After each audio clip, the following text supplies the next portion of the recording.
Hi friends, வணக்கம். இன்னைக்கு எங்க வீட்ல சிம்பிளா ஒரு டிஃப்ரெண்டான டிஃபன் தான். ஒரு உப்பு கொழுக்கட்டை தான். ஏன்னா எங்க வீட்ல விநாயகர் சதுர்த்தி கும்பிட்டு கொஞ்சம் அரிசி மாவு கொஞ்சம் மீந்துருச்சு. அதை ஏன் வேஸ்ட் பண்ணுவானே, இன்னைக்கு டிஃபனா செஞ்சு கொடுத்துருமான்னு சொன்னாங்க. நான் எனக்கும் அது ரொம்ப ஈஸியா இருந்து செஞ்சுட்டேன். அதுக்கு ஒரு சைட் டிஷ்ஷா நாட்டு சக்கரை தான் வச்சுப்பேன். இது மத்தியானம் முருங்கைக்காய் கிரேவி பண்ணேன். அது ரசம் சாதம், டொமேட்டோ ரசம் தான் இன்னைக்கு சிம்பிள். அது செய்யறதுக்கே எவ்வளவு சாமான் விழுந்திருக்கு பாருங்க. ஒண்ணு இதை வாஷ் பண்ணிட்டு, வீட்டை கிளீன் பண்ணிட்டு, எல்லா வேலையும் முடிச்சிட்டு, நான் வெஜிடபிள் ஷாப் போய் அங்க வெஜிடபிள்ஸும் கொஞ்சம் காய்கறிங்க, அப்புறம் கீரை வகைங்க எல்லாம் வாங்கி ஸ்டோர் பண்ணி இப்படி நீங்க பண்ணி பாருங்க. உங்க வீட்டுல அமௌண்ட்டும் நீங்க சேவ் பண்ணலாம்.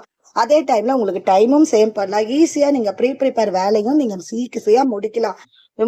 எனக்கு எல்லாமே சேர்த்தே ஒரு 290 ருபீஸ்க்கு தான் வந்தது. இது எனக்கு 1 வீக்குக்கு தாராளமா போதும்.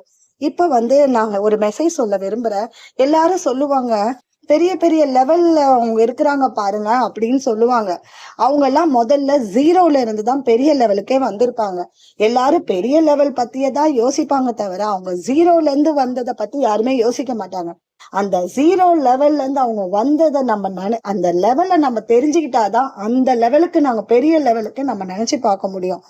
ஸோ ஃப்ரெண்ட்ஸ், எப்பயுமே நீங்க வாழ்க்கையில ஒரு இன்வால்மெண்டோட எந்த ஒரு வேலை நீங்க செஞ்சாலும் அதை ஒரு இன்வால்மெண்டோட நீங்க செஞ்சு நீங்க பண்ணாலே நீங்க ஒரு பெரிய லெவலுக்கு வரக்கூடிய வாய்ப்பு.